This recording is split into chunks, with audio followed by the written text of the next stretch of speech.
Pertama saya rasa, saya agak sedikit belakangan itu ya, konsep kalau hamba Tuhan. Saya rasa nggak mesti hamba Tuhan. Pemimpin-pemimpin di gereja umumnya, bahkan orang kebanyakan sebagai orang percaya pun adalah kan pemimpin di dalam keluarga, pemimpin di dalam masyarakat kan. Tuhan mau Betul. kita anak Tuhan tuh jadi pelita yang bercahaya di atas kaki Tian. Ini satu positioning leadership yang bukan secara struktur, tetapi secara sosial, moral, spiritual itu juga kita kan menjadi leader. So how we live, I think for all the Christian ya, for believers bukan cuma hamba Tuhan, mesti peka. Jadi,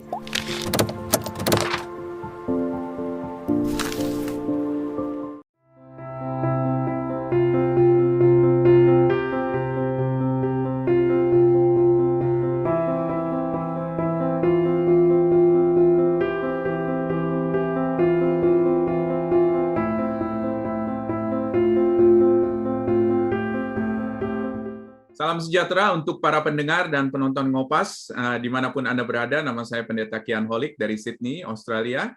Selamat datang di channel Ngobrol Pastor, di mana kita membicarakan secara santai topik-topik yang berhubungan dengan pelayanan maupun kehidupan para hamba-hamba Tuhan, maupun aktivis Kristiani, baik di dalam gereja maupun di dalam organisasi Kristen. Nah, sebelum kita melanjutkan, jangan lupa untuk subscribe channel ini dan nyalakan loncengnya di YouTube, supaya apabila ada video-video baru yang diupload, Anda bisa langsung dapat mengetahuinya. Nah, di edisi nomor 34 ini, kita akan membicarakan satu topik yang sangat menarik nih. Judulnya, Pendeta boleh marah nggak ya? Nah, saya pikir dari dulu saya pikir siapa nih narasumber yang cocok. Nah, saya pikir ini saya langsung kepikir nih Ibu Lily Everin nih. Saya langsung mengundang narasumber ini jauh-jauh dari Bandung, Ibu Penginjil Lily Everin. Nah, sebelum kita memulai ngobrolan kita, Bu, tolong kenalin dulu dong kepada kita dong. Banyak yang nggak kenal nih Ibu Lily.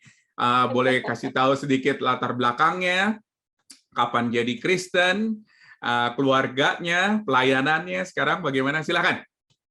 waduh, komplit sekali ya, kirain cuma status terakhir aja. Oke, salam sejahtera, shalom, salam sehat semuanya untuk seluruh penggemar yang hadir juga mengikuti Ngopas, Ngobrol Pastor daripada Pendeta Kian Holik. Saya Lily Everin, lahir tuh di Malang sebetulnya, tetapi rencana perjalanan Tuhan atas hidup saya di keluarga latar belakang totally Buddha. Saya anak nomor 9 itu bisa dalam usia sebulan itu diadopsi di Bandung. Jadi besar tuh grow up di Bandung. Jadi mostly orang kenal saya ini orang Bandung. Ya, sebetulnya darah kelahiran itu Malang. Sampai SMA Bandung, kemudian ya ada perjalanan juga lah dibawa ke gereja sama bibi, bukan sama papi mami ya, yang tanda petik Kristen KTP, tapi sama bibi malah. Ya, justru ya itu bibi Sina, saya sampai umur 90 dia baru meninggal. And then barusan saya ke GKI Tuhan, persembahkan diri lalu sekolah ke Malang. Situlah ketemu sama yang sekarang ini menjadi pasangan hidup dan pelayanan saya sampai sekarang, yaitu Henry Everin. Ya, menikah tahun 86, lalu punya anak 2, Airin dan Filemon. Udah Airin 87, Filemon 89, Airin sudah menikah. Dan kami melayani di GKI Anugerah ya, terakhir itu sampai tahun 2018 itu emeritus. Lalu Henry ambil 1 tahun bawa saya berdua ke state Fuller, nyobain lebih Fuller ya, belajar audit topik-topik praktis yang merasa sangat-sangat memperkaya dan menyegarkan kembali passion kita, pelayanan kita, balik bawa mimpi-mimpi. Henry mau kembangin ini, saya itu antara Senior Care Center yang memang sudah dirintis sebelumnya dan passionate. Kedua, berkenaan dengan mental health, sesuatu yang memang sangat real ternyata dan menjadi begitu kuat di Amerika itu dengan NAMI ya, kalau di Amerika itu ya. Bagus sekali, saya rasa ini di Indonesia kalau ada memang mental health itu urusannya sama marah-marah juga. Ini sekali gitu, orang kalau nggak sadar tuh itu bisa bikin marah dan bisa terpicu marah terus dan berbahaya gitu kan. Tapi udah rencana, udah building relationship, network, ada pandemi. Nah itu juga jangan marah juga karena pandemi ya. Ini itu the process of God. Nah, jadi sekarang kita ini pelayanan kembali bantu di GKI Anugerah, tapi di bagian bajemnya bakal jemaat. Jadi gereja kecil.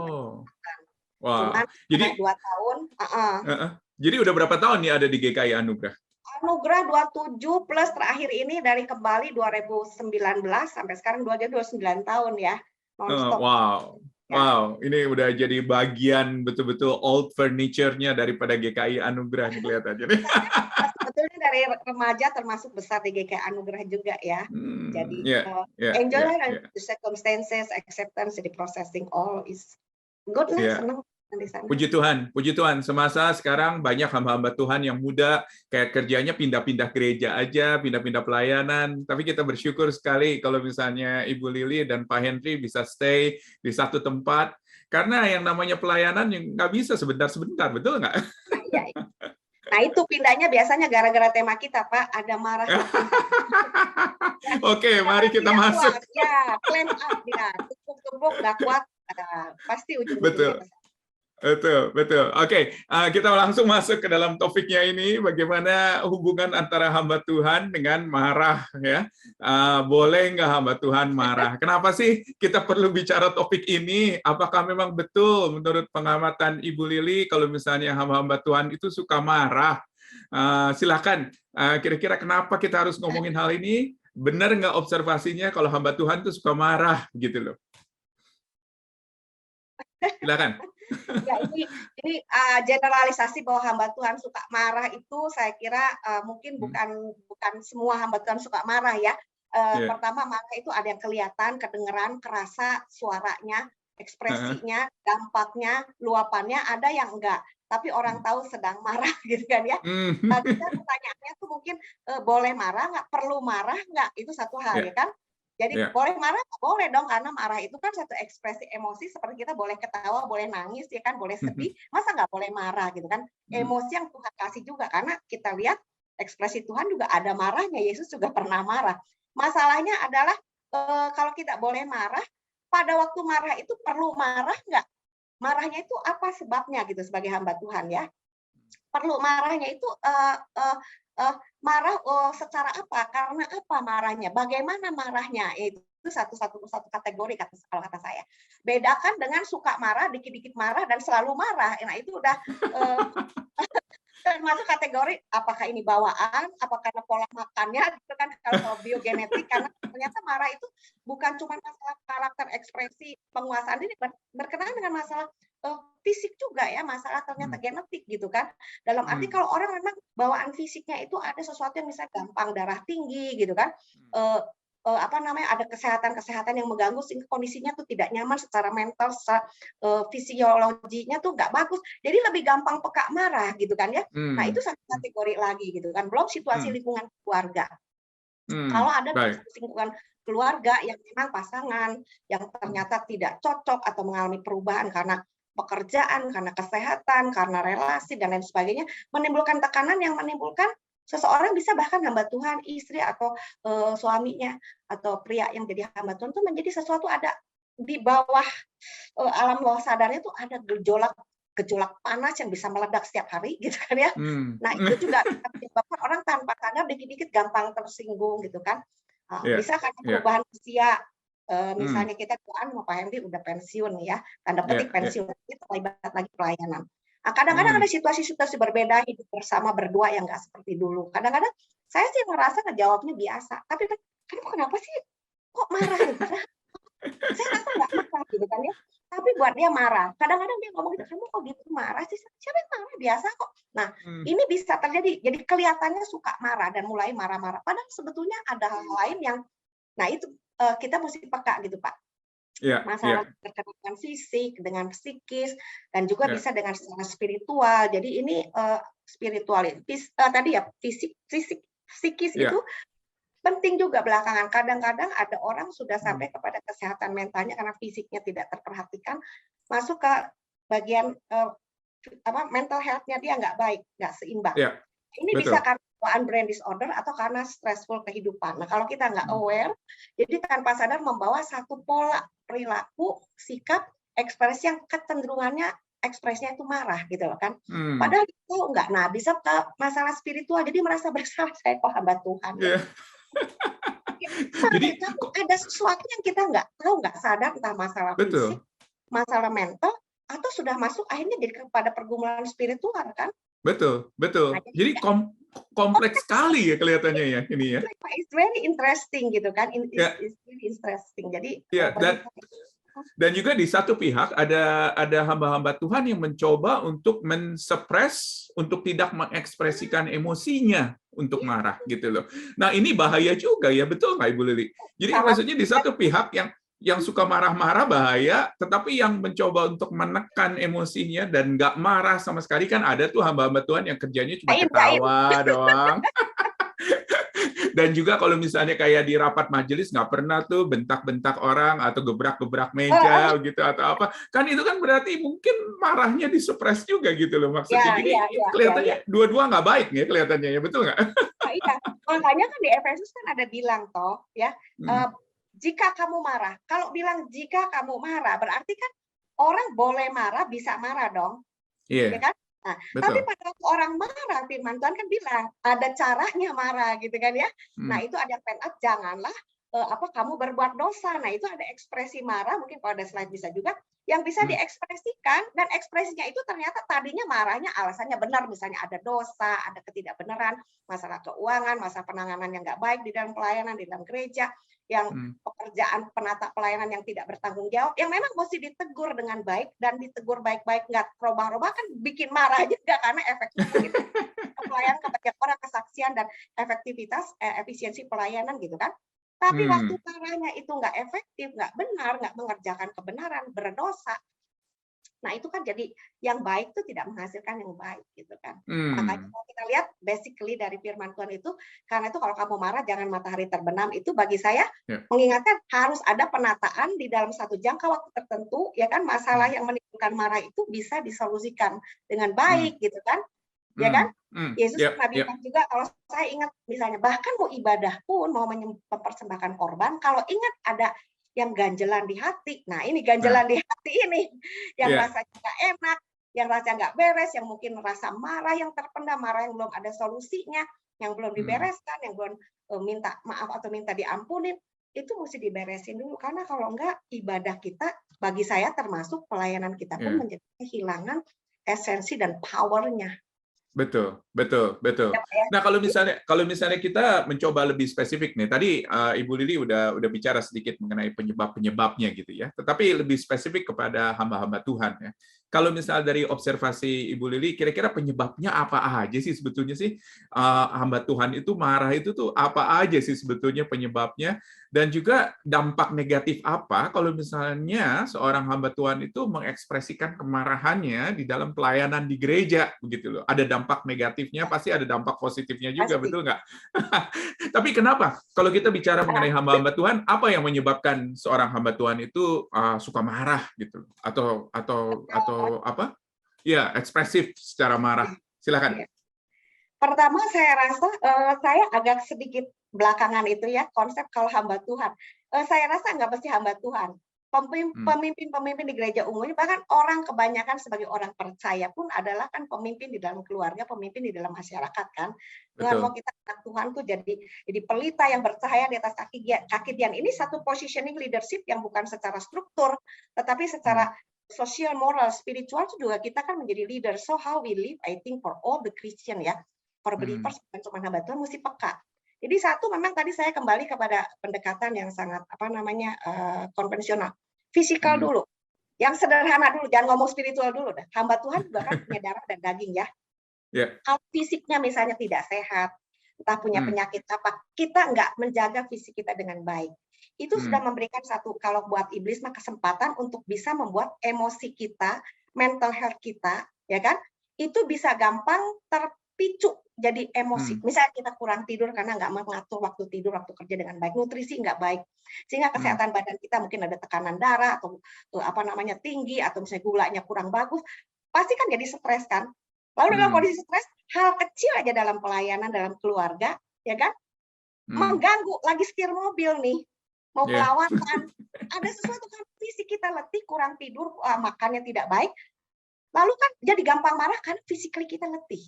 Nah, saya rasa yang pertama akar ini bagi hamba Tuhan, self-care itu penting ternyata. Ini belakangan ya, belajar di NAMI itu, di Fuller itu membantu saya dalam banyak aspek itu jadi lebih terintegrasi. Benar, masalah fisik yang kelihatannya, oh ini mah hal duniawi gitu kan. Saya udah umur hmm. 60-an ya, masuk 61 nih tahun ini, 22 ya, 67. Merasakan physically itu kalau kita nggak aware masalah hormon dan lain sebagainya, perempuan bisa menopause, kalau kita nggak peka mudah marah. Nah, di sini baru secara spiritualnya masuk ya. Oh, kita tahu memang tanggung jawab kita sebagai manusia, sebagai orang percaya menjaga tubuh kita baik Allah. Itu satu. If we just have a health ya, a healthy lifestyle, makanan kita balance, kita tahu apa yang nggak bagus buat kesehatan kita jaga. Kalau badannya enak, ada olahraga seimbang gitu kan ya, pakai waktu, otomatis kita lebih relaxing, responding to any ya yang mengignite ya, any pressure, any annoying things yang happen sehari-hari. Mau mobil mogok lah, tiba-tiba hujan gitu, ini tiba-tiba ada Omicron naik, jadi nggak jadi gitu kan ya, ketemunya banyak kecewaan kecil itu menjadi tidak menimbulkan marah, tapi kita bisa santai aja meresponinya. Ya itu satu, physically. Nah yang kedua memang secara mental health juga belakangan aku rasa kalau fisik itu bisa mengarah ke sana, tapi bisa juga secara sendiri memang masalah mental health itu berkenaan dengan ada satu bawaan, ternyata itu ada sifat genetik. 1 out of 5 menurut WHO itu orang pasti punya masalah mental health problem. 1 dari 5 is a huge number loh, 20% loh ya. Orang pernah kita sedang akan kena masalah mental health. Stres, gangguan-gangguan kesehatan mental, emosi, curigaan ya, gampang takut, nggak aman, lalu paranoid dan lain sebagainya, lalu lebih lebih ekstrim lagi bisa sampai ke schizofren, sampai psikosis, sampai yang macam-macam lah istilahnya gitu. Saat ngobrol kena ke masalahnya agak sakit gitu, mentalnya tuh lebih berat. Tapi yang ringan-ringan pun ini menjadi satu pemicu dan ternyata tidak jarang bahwa kalau kita nggak sadar, karena satu dari 5 hamba Tuhan pun bisa jadi ada yang punya masalah mental health problem yang tidak disadari, disangkali. Karena kalau orang punya mental health problem bisa kayaknya lagi peniak gitu ya, tinggi, bisa menghasilkan ide kreatif untuk menghasilkan pelayanan luar biasa. Tapi kalau lagi di rendah, depresif, itu bisa bikin menjadi seorang yang sangat peka, sensitif, gampang marah, meledak-ledak, dan menakutkan kalau lagi marah. Tapi dibungkus dengan bahasa rohani. Padahal kasusnya bukan spiritual, bukan spiritual attack, tetapi kepada mental health problem. Nah, kalau kita aware, nggak terbuka, salah penanganan, ini runyam, majelis serba salah kalau ngomong peka nih, rada punya adat nih hamba Tuhan. Jadi kita berani ngomong, tapi dampaknya kepada pelayanan mengganggu komunikasi. Nggak enak dong orang ngomong, ya kan? Orang ngomong nanti singgung katanya. Kalau kesinggung jadi nggak enak, pelayanannya semua jadi berantakan. Muncul lagi di khotbah lagi cilakanya, ya kan, yang pindir-pindir gitu kan, pet gitu. Nah, ini jadi kalau perlu peka juga. Betul. Nah, yang ketiga baru masalah spiritual. Iya. Oh, masalah spiritual yang ketiga. Ya, silakan langsung. Kalau spiritual itu kan kedewasaan, pertumbuhan rohaninya, hubungan dengan Tuhan, kesadaran kebergantungan pada Tuhan, keterbatasan diri, ya kan, karakter yang belum dewasa, juga emosi belum dewasa. Lalu itu dibawa ketika menghadapi masalah fisik, masalah mental. Dia akan lebih satu mencari Tuhan atau mencari konsultasi. Yang dewasa kan sekarang terbuka untuk consult to asking help from their family, for their community, bilang ke gereja, hamba Tuhan, pemimpin di gereja lain. Nah, ini pemimpin gereja lain perlu memberikan pemahaman bahwa meskipun hamba Tuhan spiritually emosinya bagus, dia manusia dari darah dan daging. Iya, betul. Mental yang kalau perlu ruang untuk dibantu sehingga pelayanannya efektif, karunia-nya berkembang maksimal, produktif, perlu dikasih ruang untuk melewati semuanya karena mungkin ya ini sekali lagi fisik, mental dan spiritual itu punya sejarah dark side juga. Orang punya trauma di masa lalu, pernah tertolak, pernah punya emotional gap kalau di dalam darkness of leadership itu ya. Jadi emosi yang kependem bisa jadi bensin buat bikin orang maju, bisa jadi bensin yang bikin orang ngebakar abis-abisan gitu kan ya. Dan salah satu bisa emosi gitu kan, meledak-ledak marah, gampang tersinggung dan dibungkus dengan bahasa rohani, makin pinter, makin kreatif, makin cilaka, nggak kelihatan nih marah, intimidatif, dominatif gitu kan ya, manipulatif, atau memang real gitu loh. Memang marah yang harus diresponi karena ada situasi ketidakadilan, ketidakbenaran yang harus dibereskan di dalam pelayanan. Betul. Tadi sebut satu. Betul, menarik sekali. Tadi sebut 1 dari 5 ya. Tapi saya rasa itu mungkin data dari barat kali ya. Betul nggak? Data dari Itu WHO, standar WHO ya. Kalau WHO WHO ya. diakui. Oke, WHO ya. Kita nggak tahu WHO dapatnya dari mana gitu ya. Ya, Betul nggak? ya. Jadi, Nah, ya kalau misalnya yang Ibu Lili amati ya di Indonesia misalnya atau di dalam konteks hamba-hamba Tuhan Indonesia, apakah angka itu lebih besar atau angka itu lebih kecil? Menurut Ibu Lili gimana? saya bukan orang statistik. Saya nggak berani ya, cuma dari pengalaman sehari-hari saya kerasa situasi di Indonesia misalnya, kalau kita ngomong Indonesia ya, apa namanya, politik, situasi keamanan, sosial gitu kan ya, apalagi sekarang kesehatan, lalu edukatif dalam arti kebanyakan orang pemahamannya itu terhadap satu masalah, kemampuan melihat masalah, menyimak, reasoning itu juga agak beda dengan negara maju ya. Betul. Nah, Ya. ini pun mempengaruhi. Contoh sederhana, saya pernah punya pembantu ya, lulusan SD kelas 1. Kerja semua bagus. Tapi sangat rentan marah dan gampang tersinggung, curiga, kalau udah curiga marah sama orang keluarganya, sama tetangga di sini. Cuma karena salah paham yang sebetulnya nggak begitu karena lulusan SD gitu kan. Jadi gampang marah. Nah, karena dia kerja di saya, kalau saya juga nggak dewasa ngadepin dia, saya jadi ketularan, jadi marah kan, firman Tuhan jangan suka diikut-ikutan. Marah-marah kan bikin kita emosi juga, lagi apa dia marah sama kita lagi kerja, kita jadi emosional juga, lalu nular ke kanan ke kiri.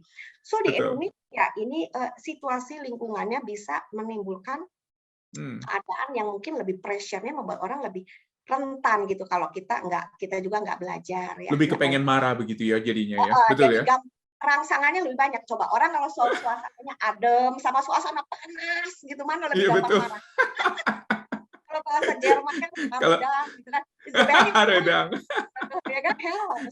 Kalau saya bawa teman-teman dari Australia atau dari Amerika ke Indonesia, katanya, wah ini kayaknya dari udaranya aja gue udah kepengen marah katanya. Jadi apalagi kalau misalnya menghadapi masalah gitu ya. Wah, tapi terima kasih banyak tadi observasinya. Karena kita melihat bahwa ini bukan situasi yang simple ternyata ya. Ini kompleks sekali. Dan juga saya yakin buat para penonton Ngopas yang mungkin bukan hamba Tuhan, tetapi mungkin majelis atau aktivis, bisa lebih memperhatikan hamba-hamba Tuhan yang mungkin nih kelihatannya nih. Karena ini bukan hanya sekedar masalah emosi, tetapi ini bisa saja masalah latar belakang keluarga, bisa saja masalah makanan. Wah, ini holistik sekali gitu loh semua. Holistik sekali. That's why I think ya, kita belakangan saya berpikir lagi di stage itu kan, saya belajar tentang namanya support community untuk khusus masalah keluarga yang punya anggota keluarga dengan problem mental health. Kalau nggak punya problem ini nggak boleh ikutan. Ternyata itu meaningful banget karena mental health itu satu pemicu anger yang besar sekali. Anger untuk keluarga yang punya anggota keluarga yang dengan mental health, kalau nggak ngerti itu kan, kenapa sih kamu mengunci diri terus di kamar? Yang lain ngerti, lalu saudara sibling yang lain, dia mah dimanja terus, diperhatikan terus, jadi pusat lagi yang sehat karena harus bertoleransi dengan yang kurang sehat dan orang lain ngerti sebagai nggak ngerti, itu menjadi satu kayak ada tungku api panas di dalam rumah. Nah, keluarga seperti perlu dibantu. Nah, kalau ini keluarga hamba Tuhan, terbayang nggak? Mesti jaim, jaga reputasi. Tapi di rumah yang diketahui orang nggak nyaman, nggak diketahui ini tiap hari duri dalam daging gitu ya. Anak saya kan belakangan karena bipolar, itu menimbulkan satu situasi yang Pak terus terang. Saya bilang maunya nggak apa-apa gitu, tapi waktu ngomong suami istri ini bisa tahu-tahu kenapa sih kamu ya di dalam hati ada ganjelan yang belum selesai gitu kan, yang kalau saya nggak aware, saya bisa menjadi habit seorang yang tadinya lebih sabar mungkin bisa tiba-tiba jadi orang lama-lama kenapa jadi suka marah dan ke bawah keluar. So I think the support community for family, especially hamba Tuhan dan orang biasa, sama-sama terbuka is very good I think. A healthy support group community di mana kita bisa share our story, our journey. Betul. Lalu lihat orang lain, oh ternyata ada sesuatu, mestinya nggak usah marah. Ya kan, mau marah juga nggak mengubah. ya Iya, kan? iya, Nah, iya. kalau udah bisa terima, oh sebetulnya nggak apa-apa. Kita pulang udah beda lagi, udah nggak marah lagi menghadapi situasi yang nggak bisa berubah. Ya. Jadi Gitu. ada trik-triknya, ada langkah-langkahnya, dan juga maksudnya mungkin harus ada support-nya tadi seperti yang tadi kita bicarakan gitu ya. Ada learning system-nya sih sebetulnya. Saya lagi di stage itu Betul. ya belajar membangun. Kalau itu untuk mental health ya, tapi I think it's Ya, applicable karena marah itu salah satu yang sangat-sangat berkenaan dengan mental health juga kan. ya, Seorang yang sehat nggak jelas. marah sembarangan. Orang yang Ya. sehat marahnya itu terkendali, Hmm, kata-katanya, sikapnya, ekspresinya, ya kan? hmm, Saya lagi hmm. marah, nggak bisa, Ya. gimana? Nggak tahu kenapa? Pokoknya kamu marah, bilang aja kamu marah. Jangan segala dilemparin kata-katanya nyepet ke orang, binatang semua keluar. Kan bisa kan, termasuk hamba Tuhan pun ada yang bisa sampai keluar begitu loh, sampai saya lihat hamba Iya, Allah, aduh sampai iya. pembantu ditendang begitu ya, kok bisa Wow. gitu ya. Aduh saya lagi itulah pernah Ya, lagi masih muda lah lihat gitu ya. Nah, ya, tapi saya ya, juga ya. percaya bahwa itu bisa terjadi dengan siapa saja. Betul, betul, betul. Dan juga gereja tentunya sebagai komunitas yang bukan hanya mempekerjakan hamba Tuhan, tetapi juga yang peduli kepada hamba Tuhan ini ya. Ini gereja itu harus bahu-membahu untuk care kepada hamba Tuhannya. Nah, memang sekarang kita sudah masuk nih kepada how to gitu ya.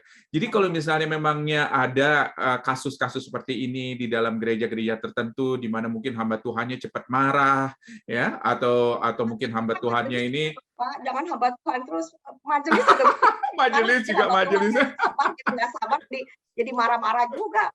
Betul, betul. Jadi care-nya kepada semua ya, kepada semua pemimpin lah ya, karena semua pemimpin ini kelihatannya ada di dalam stres level yang cukup tinggi gitu loh. Iya, Nah, iya. sekarang pertanyaannya adalah bagaimana kalau gitu kita bisa membantu mereka untuk mengendalikan marah ini nih, mengendalikan marah. Jadi sebetulnya marahnya sendiri nggak salah, Hanya manage ya, tetapi manage anger-nya. mengendalikan ya. Gimana manage anger ini gitu Coba loh di menurut Ibu? slide 18-nya bisa kasih lihat sebentar aja, Pak, Ya, kemudian bisa dibuka lagi, ya. sip. Oke, langsung aja. Jadi gini, Pak, jadi kalau menurut saya itu, pertama itu mungkin, sebelum yang 18 tadi ya, aware dulu Ya, terhadap ada marah yang bisa berdosa, ada marah yang nggak berdosa dulu ya. Mungkin di betul. slide 10 dulu, Pak, 10, 11 Iya, kita iya. buka sebentar 10 ya. ya. Jadi itu jangan berbuat dosa kan, udah nggak usah dibilang Ya, yang marah nggak berdosa karena Allah marah, Musa marah, Tuhan Yesus, Paulus pernah marah juga kan. Bagaimana betul. mereka marahnya itu solve the problem, fokus kepada sumber masalahnya, bukan lebar kanan kiri, ya langsung to the point, lalu Hmm, menimbulkan perubahan hidup. Itu marah yang sehat, yang tidak mendatangkan dosa, yang melakukan kebenaran. Nah, marah yang merusak, yang berdosa, yang tidak ya. mengerjakan kebenaran, itu merupakan pelampiasan. Nah, perhatikan, Hmm, pelampiasan verbal berupa ya. tindakan tidak terkendali, yang egois, yang bisa melukai, merusak, lalu dianggap gara-gara marah jadi begini dan minta dibenarkan. Itu tidak benar menurut Hmm, firman Tuhan, nggak boleh hmm, begitu ya, karena itu sampai membunuh, Kain membunuh, nggak boleh. Nah, di hmm, situ bilang marah yang berdosa itu jangan sampai diperhatikan. Peka dulu, ventilasi emosi subjektif. Ini nggak benar. hmm. Ventilasi udah keluar ya Pak ya? Udah Ventilasi keluar. Yap. ya, ventilasi subjektif kita. Jadi Ya. sebetulnya marah tuh urusan kita di rumah, urusan kita Hmm, dengan diri kita sendiri. Kita tersinggung mungkin masalah harga diri kita, beban hmm. masa lalu yang dimuncul ketoel gitu kan, kesentuh sama masalah lagi rapat, lagi pelayanan gitu kan, lagi Hmm, situasi apa gitu kan, ngomongin. Tapi sebetulnya bukan akar masalahnya, bukan persoalan yang terjadi, tapi ventilasi emosi subjektif. Nah ini kita hmm, mesti buka dulu ya, karena kalau enggak ini bisa jadi dosa, kita menutupi akar yang sebenarnya. Jadi hmm, kalau menimbulkan, aduh salah, itu guilty feeling-nya sifatnya neurotik, palsu gitu, bukan hmm, sebenarnya. Mau udah hmm, bertobat pun tetap rasa gak nyamannya nggak hilang. Padahal kalau orang hmm. udah salah bertobat Itu diampunin, sangat sangat subjektif sekali ya berarti ya? ya subjektif sekali. Ya, Itu di ya, ya. itu the habit of the mind itu very good ya. Itu ada salah Oke, satunya bagus sekali. Lalu sip. kedua, marah yang berdosa itu perhatikan kalau ini udah nggak peka, ada lagi eksplosif gitu loh, ledakan emosi tak Ya. terkendali. Nah, Hmm, kalau udah jadi ledakan, udah pasti nggak terkendali kata-katanya, kita tahu kita hamba Tuhan, kita tahu kita orang Kristen, kita tahu pemimpin, tapi ngomong itu loh, sudah nyepet, sudah kemana-mana, udah nggak pakai nalar lagi, kadang-kadang melukai hmm, orang, harga diri orang. Nggak hmm. menunjukkan kita ini anak Tuhan, orang percaya, nggak ada kasih sayang. Ya kan? Ya, Itu udah nggak benar. ya. Kepada siapa masalahnya, salah seperti apapun, kita tidak dibenarkan meledakkan emosi dengan cara yang merusak gitu ya, dan Hmm, menimbulkan kesan batu sandungan buat orang lain yang susah untuk diperbaiki. Ketiga, ya hmm, ini yang menarik sekali. Iya. Janganlah sampai menjadi ekspresi untuk mempertahankan sisi kontrol. Ini bisa dengan dark side juga. Tadi yang sana satu cuma ventilasi saja. Ini yang kedua, ini ada unsur marahnya ini mungkin karena akar masa lalu, tetapi sekarang menjadi satu tanda tanpa sadar, yang celakanya tanpa sadar. Kalau sadar bagus, menjadi satu sarana dominasi untuk bikin orang takut, segan, hormat. Terkontrol, terkendali oleh kita lewat manipulasi marah kita, mengintimidasi. Karena ini bagi saya marah yang sudah sudah tidak sehat dan merusak. I see. Yep. Bahkan boleh saya katakan agak jahat gitu ya. Yeah. So, how to dealing anger God's or Jesus way, mungkin bisa slide 18 dikeluarkan. Yep. Oke. Nah, jadi kita perlu nih, kita sebagai leader sahabat Tuhan, juga semua majelis perlu membuka satu situasi di mana orang bisa belajar, terbuka berbicara, bisa ada community ya. Tapi sebelumnya sebagai pemimpin kan membuat satu ajang belajar di mana orang bisa clarify dirinya sendiri, ngerti. Ada endapan marah yang perlu dibereskan dalam setiap orang, yang mungkin kadang-kadang perlu diberesin, perlu diakui, perlu minta ampun, perlu mengampuni, solve the problem kalau masih bisa, sehingga mengurangi satu penyebab orang tanpa sadar bisa subjectively, emotionally, vent up gitu kan, mengeluarkan marahnya atau meledak seperti udah di clamp up, ditekan-tekan satu kali lepas kontrol gitu kan, wah peng gitu kan, karena ada yang nggak beres. Nah, kalau orang dibikin sadar, dibantu belajar tentang dark side, belajar tentang kenapa orang bisa punya kelemahan emotional health gitu ya. Sesi-sesi begini akan nolong sama-sama belajar dibawa ke keluarga dalam kehidupan masing-masing, sehingga kita bisa clarify diri kita sendiri. That's very good, isn't it? Ya. Jadi itu langkah yang pertama ya, self assessment gitu ya, terhadap diri sendiri ya. Satu kan komunitas termasuk sebetulnya perubahan karakter itu kan termasuk hal seperti ini sebetulnya akarnya. Bagi saya loh ya. And then bangun satu suasana untuk setiap orang bisa belajar alertness atau awareness, kesadaran untuk apa? Memeriksa dan memastikan sebetulnya kita punya pola resolusi marah diri yang terpimpin nggak oleh kuasa kasih karunia, bukan karena dendam, kepahitan, trauma, dan endapan-endapan tadi. Nah ini juga perlu. Iya saya tahu masa lalu ada yang nggak sadar dibikin sadar. Nah selama ini kalau kamu sadar nggak sadar, kalau kamu marah gimana polanya? Apa yang membuat kamu marah? Situasi tertentu, apakah situasi fisik, suhu, situasi kenyamanan kurang, itu perlu tahu. Jadi kan, saya kalau lagi gini suka gampang marah, so next time dikurangi. Apa karena situasi lingkungan yang mengganggu, saya lagi banyak kerjaan, saya paling nggak bisa terganggu. Ya belajar, saya ini ada kerjaan, minta ke orang di rumah atau di suasana gereja gitu. Ini anak-anak yang ramai, kalau saya nggak bisa kerja, kan jangan marah-marah terus ngomelin orang, ya tinggal anaknya dipindahin mainnya atau situasi ramainya, kerjanya pindah, kitanya pindah, solve the problem gitu kok. Jadi kalau kita belajar alert, belajar aware dengan situasi pola resolusi marah sendiri itu apa, kita bisa solve sendiri, kita yang menyesuaikan diri mana, atau lingkungan yang belajar untuk bukan toleransi mungkin ya. Toleransi mengerti situasi yang dihadapi dan mereka yang mengalah gitu kan, mungkin orang di rumah, gereja gitu kan ya. Jadi kalau itu bisa kan ya ini kalau lagi gini kita jangan ngomong dulu deh, biarin dulu dia agak dulu. Karena masing-masing peka dengan pola resolusi marah diri kita dan diri orang lain juga di sekitar kita, rekan kerja kita, anggota keluarga kita. I think that will be very good.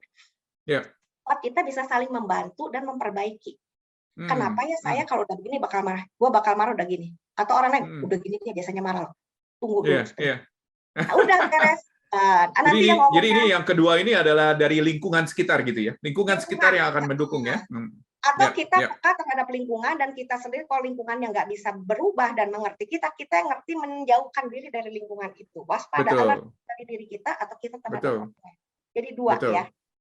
Ketiga, mungkin ini sarana sehat, pulih, dan sehat sebelum menolong orang lain dalam arti membangun community yang sehat. Mungkin saya gambar terakhir ya, freedom from anger itu ada gambar tuh komunitas kasih. Jadi ini yang saya rasa healthy community ya. Kita gereja banyak menekankan perlunya komunitas, small group gitu kan. Buatlah small group ini small group yang aman untuk orang share the journey, share the pain, the disappointment, the misunderstanding without judgment, tanpa dihakimi sama orang. Jadi nggak bikin marah, tapi bukan memventilasikan. Kalaupun orang lagi di situ marah di situ, yang lainnya jangan marah. Lu kenapa marah-marah sama gua? di block out orang itu gitu kan ya. Enggak, Iya. tapi didengar. Saya pernah menghadiri satu situasi yang panas. Di Hmm. situasi dua keluarga, Pak. Hmm. Marah karena dianggap ada perselingkuhan. Nah, pihak istri itu marah, nggak bisa marah sama suaminya, kan suaminya galak gitu. Tapi dia mengekspresikan marahnya kepada saya, tangan saya sampai diremas-remas, dibanting-banting gitu ya. Ini tangan saya, kamu marah, suamimu di seberang kamu, dia di depan meja kamu, tapi dia nggak berani ngomong. Maksudnya ngomong sama dia gitu loh. Tetapi Iya. kalau kebetulan yang berurusan itu orang lain, jadi kepada saya gitu loh. Saya bilang, aneh Iya. kenapa jadi. Tapi saya nggak perlu marah karena tahu dia lagi itu. Nah, sarana di Hmm. mana orang bisa berekspresi diterima, lalu Hmm. didengarkan, lalu dibantu, kenapa kamu marah? Perlu nggak Wah, marahnya begitu? betul. Nah, itu Betul. kan ada set-setnya, kan nggak bisa di sini, tapi ada kan Betul. setting-setting ajaran di mana bisa diajarkan di gereja. Mungkin Iya. undang tenaga ahli bagaimana. Kan ada manajemen 7 detik katanya. Orang berapa 7 detik apa 7 detik kalau nggak salah. Heeh. Hitung 1, 2, 3, 4, 5, 6, 7, kalau nggak bisa dalam 7 detik handle you punya emosi, wah, meledak.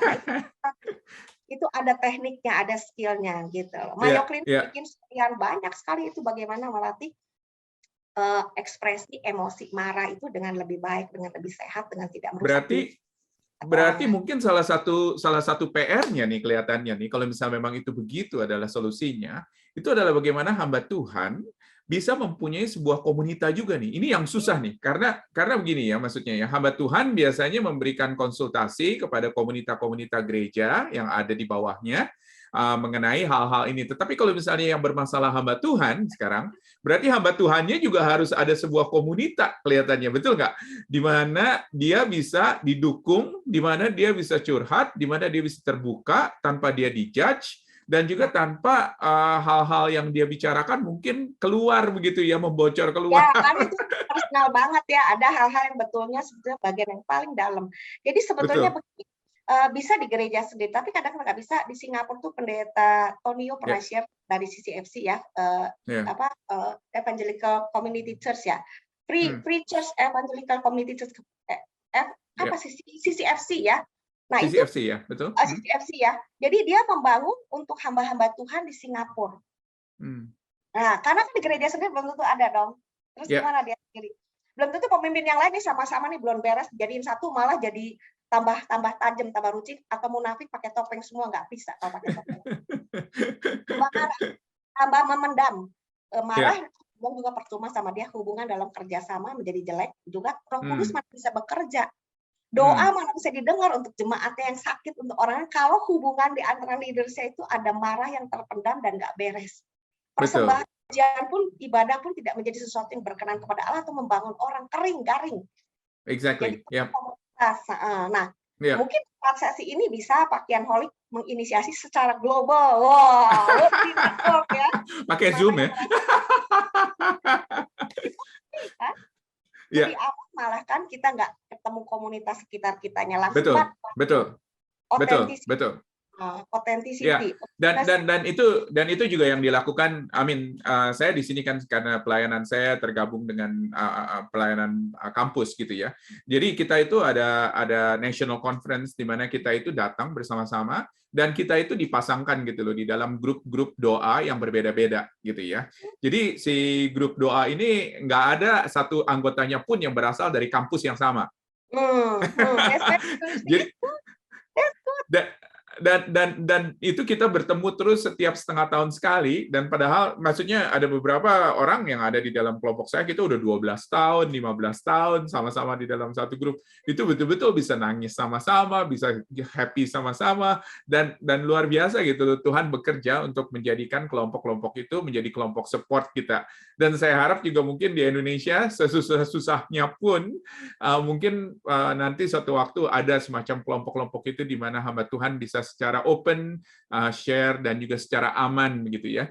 Tahu bahwa orang-orang yang ada di dalam kelompoknya itu adalah orang-orang yang bisa di-trust. Jadi kurang lebih mungkin seperti itu ya maksud Ibu Lili. Kira-kira begitu kalau menurut saya. Jadi dari diri sendiri ya, dari lingkungan kerjasama, lalu ada community di mana kalau orang nggak bisa nolong diri sendiri, ada komunitas yang menjadi cermin, ya kan? Dia aman bercermin gitu kan. Orang bisa kasih masukan. Jadi dari diri sendiri perlu ada openness ya, keterbukaan, humbleness gitu kan. Humbleness kan salah satu karakter sebagai hamba Tuhan, orang percaya bahwa Roh Kudus yang perlu ada dalam setiap orang. Leaders, everyone need that. Di mana ada humbleness, semua ada solusi deh. Mau Iya, belajar betul. apa saja gitu. Betul. Ada beberapa kasus yang mungkin bisa ditangani secara komunitas kecil, ya. Maksudnya dalam arti gereja bisa menangani, gereja bisa membantu hamba Tuhan, gereja bisa mendukung, support dan lain sebagainya. Tetapi mungkin ada kasus-kasus yang kritis di Ya, mana seorang hamba Tuhan itu mungkin harus mencari professional help, betul nggak? it's Dan pertanyaannya ialah siapa ini yang bisa untuk menjadi orang-orang yang bisa menolong hamba-hamba Tuhan ini di dalam kasus-kasus yang kritis ini. Silakan, Bu Lewi. sebetulnya Pak Kian Holik ya. Nah, Kalau pertama kalau dirinya udah sadar, pasti ya, mau cari pertolongan. Tinggal gampang siapa aja bisa direkomendasikan yang kredibel, misalnya psikiater. Kalau ya, dia ada masalahnya sudah kepada fisik dengan gangguan tidur, masalah ya, gangguan perasaan aman, sehingga ya, mudah marah karena merasa tidak aman terus, begitu kesinggung rasa amannya, ya, langsung apa aja masa aman dengan fisik, dengan nama baik, dengan finansial, dengan reputasi gitu kan ya. Wah, ya. nah kalau udah begitu gangguannya sehingga merusak hubungan, merusak kesehatan, mesti ke psikiater. Nah, psikiater nggak usah harus Kristen, asal dia memang psikiater yang baik, reputasinya, terapi-terapinya baik, bisa. Karena itu kan satu dari Tuhan juga, segala yang baik dari Tuhan. Ya, Dan ya, ya. gereja perlu mensupport, karena itu biasanya mahal, nggak di-cover sama asuransi kan. Jadi tanda-tandanya untuk seorang itu udah harus seek professional help gitu. Itu adalah apa tadi sebutnya, nggak bisa tidur, hubungan dengan orang Ada. lain rusak, begitu? Ya, pola makan. Jadi gini, Pola ya makan. pola tidur, pola makan nggak benar ya nggak. Ya, Lalu rasa aman terganggu, hubungan sama orang ya. tuh menjadi tidak baik, suka mengunci diri atau gampang sekali curiga sama orang, ya kan, gampang menghakimi, yang over gitu kan. Dan itu terus menjadi satu pola seakan-akan jadi tadinya nggak terlalu begitu, atau mungkin dari dulu udah begitu, berarti mesti dari dulu-dulu mungkin perlu dibantu gitu kan ya. Iya, Itu iya, perlu dirinya sadar terbuka, I think I need help. Kalaupun belum iya, tentu saya memang punya gangguan, nggak ada salahnya kan saya berdialog, iya. berkonsultasi, apalagi udah susah tidur. Di sini Hmm. cairan otaknya tuh kayak ada sesuatu yang, aduh, berpikir sendiri, ruwet gitu. Nah itu udah, ya sekarang kan udah dipetakannya ke situ kan ya. Ya, kalau saya sekarang adalah seorang pemimpin gereja dan saya melihat hamba Tuhan yang ada di dalam gereja saya memiliki masalah tersebut yang nggak sampai terlalu kritis ya, tetapi maksudnya saya mau membantu nih hamba Tuhan saya di dalam gereja. Apa yang harus saya lakukan secara praktis saja? Kalau saya seorang pemimpin yang melihat masalah di dalam kehidupan hamba Tuhan yang ada di gereja saya. Be friend, be good friend, true friend dulu. Karena kalau you nggak jadi good friend dia, yang teman yang bisa dipercayai, dia merasa Ya, aman cerita, ya, bagaimana ya, kita bisa apa nggak baik kamu konsul, wah bisa dimusuhin, dicurigain, lu mau jatuhin nama baik gua, lu mau ngeluarin gua, you mau mengekspos saya, pasti ke sana. Tapi kalau kita Oke, teman baik, bahkan nggak usah ya, ke psikiater pun, mungkin dengan teman baik ini kita bisa menolong, mendoakan, menerima dia. Hamba Tuhan juga manusia gitu kan ya, leaders juga manusia, atau hamba Tuhan ya, lihat satu leaders begitu orang kunci di gereja gitu kan ya, tapi sangat betul, sekali gitu, kontrolnya tinggi dengan marahnya itu bikin orang takut nggak bisa apa-apa. Itu semua udah masuk ke yang nggak sadar tadi atau sadar, jadi kontrol tadi. Nah sama, just be friend first. Bisa nggak berteman? Kadang-kadang ada yang ya, cocok, ada yang nggak cocok, ya kan? Nah ya, yang ya, cocok berteman, lalu yang berteman ini perlu belajar juga untuk bagaimana mendengarkan, empathic listening, reflective listening, sehingga bisa menolong, bukan menggurui, tapi mendampingi dia bertumbuh. Dan kamu kenapa kemarin ngomong sama orang itu gitu? Kamu merasa gimana? Apa yang mengganggu kamu? Kenapa kamu kalau marah begitu? Karena kalau saya pikir kok mestinya kamu orangnya baik, pintar gini, tapi dalam sisi ini saya kok kurang nyaman ya, maaf loh ya, saya tuh ya, sayang sama kamu. Orang kan aman, nggak merasa, kenapa? ya. Ada apa? Kamu Nggak dijudge ya, nggak dijudge ya. kamu sebetulnya mau nusuk saya atau bagaimana gitu. Ya, ya, ya, betul. Wah, berarti dibutuhkan sebuah trust, dibutuhkan Ya, sebuah relasi yang cukup dekat, ya, ya, dan juga dibutuhkan sebuah sikon di mana seseorang bisa betul-betul berbicara secara terbuka tanpa dijudge dan juga tanpa merasa dirinya terancam, gitu. betul. Jadi itu memerlukan betul-betul doa, saya yakin, memerlukan juga relasi yang baik dan juga bagaimana kita mungkin bisa menjadi orang yang trusted begitu ya bagi hamba Tuhan tersebut atau bagi pemimpin tersebut.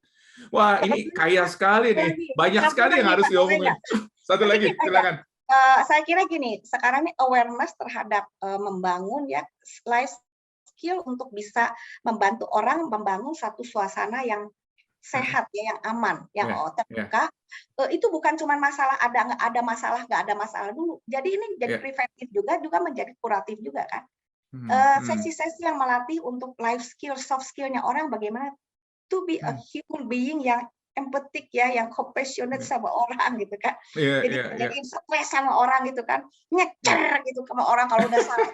Kenapa gitu kan ya? Kalau ngomongnya baik-baik kan orang juga punya hati nurani gitu, nggak bikin marah, nggak bikin tersudut, nggak bikin terluka sehingga menjadi marah.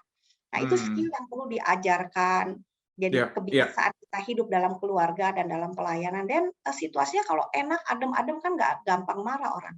Marah pun orang nggak terpicu marah lalu kita dengan backing joke akhirnya bisa baik lagi gitu kan ya. Oh salah, ya udah nggak taruh di hati, nggak sampai nyakclek gitu loh. Betul, betul. Dan juga ini saya yakin menjadi PR buat sekolah-sekolah teologi ya, untuk terus bisa memasukkan bukan mata kuliah ya. Ini saya rasa life course gitu ya maksudnya ya.